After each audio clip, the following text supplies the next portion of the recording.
Good morning. We're back. We're at the fairgrounds. Hope everybody had a good week. We're a little late today.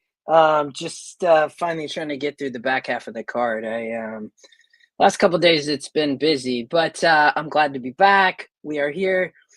You're gonna get this right before post. So I do like this sequence though, right here early. So it kind of worked out well to give this out right now. I do like Brenzino, the 3 here, taking money. That was to be expected. This horse is working well. Got a good work. When I looked at this race, to be honest, I just didn't think it was all that great. Um, Nick Vaccarezza,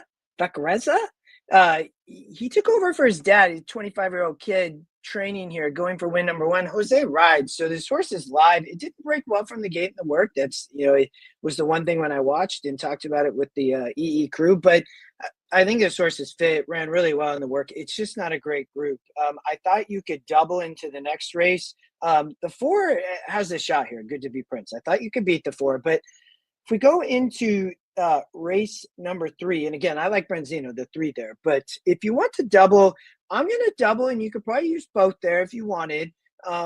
Into Will to Run here, 5-2 EE morning line, and has faced Talent's time last out, and also went west is the EE top pick. But the 5 and the 1 raced versus each other last out, was in the mud. The 1 was the favorite, and Morales ride for Tom Amos. He rode last out, not surprising. Edgar ride a lot for Tom, and so they connect really well. I think this horse can turn the tables. So draws a good inside post, has the value, third off the layoff, really fits here. You could toss the effort in the mud, and I think really fits here. Versus the 5, Talon's time, race last out on the lead. I think that, again, I think the 1 can churn it here on the 5. And then I do like the 6 went west. So I'm 1 over the 6 there, but I do like the daily double from the last.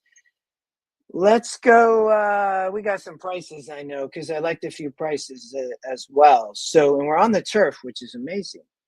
All right, this is a good one.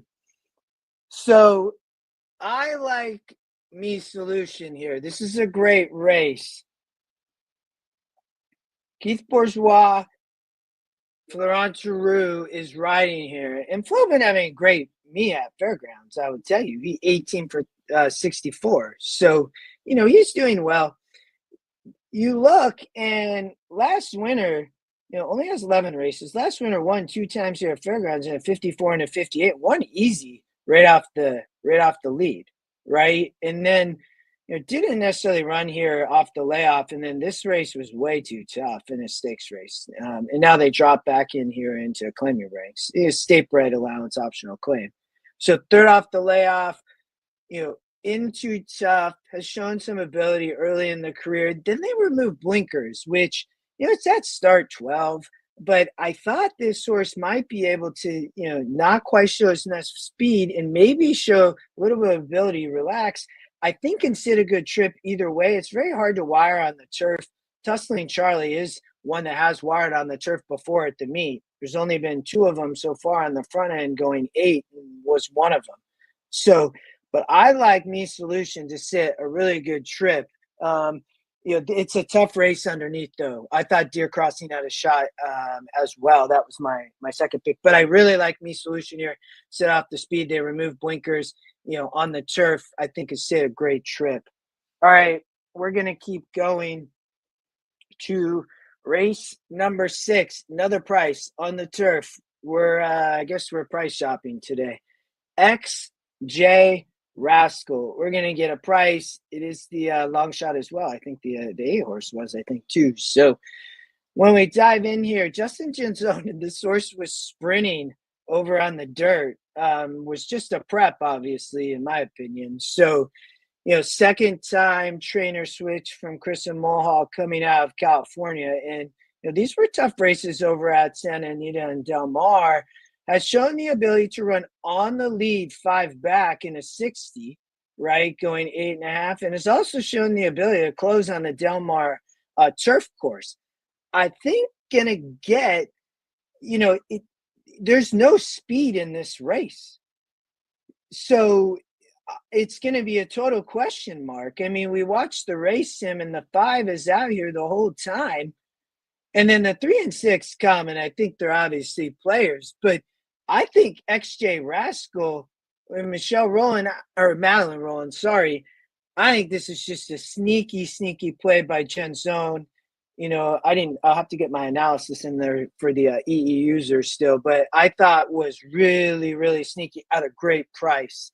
I love it in a spot like this. And again, then underneath the 8, 3, and 6 for me, underneath the 5. So, I might wheel probably the 5 through the try, maybe. I think, but I really like the 5. I think it's just a sneaky spot. There's not a lot of pace. It's hard to win on a lead, but it has to happen about 10% of the time. And to me, maybe the horse don't get the lead and is right up there. I mean, it's going to be an interesting race. I mean, there's not a lot of pace. Again, probably in Tiger here might show a little bit of speed, but the 5 going to be quick. So I thought was another good price. All right. And we will talk about one more on the turf, and is also a price. So race number 8, Flying Mohawk, another price. We are looking for more value. Also some speed up near the lead. When we watch the race sim, though, I don't think the one Flying Mohawk need the lead.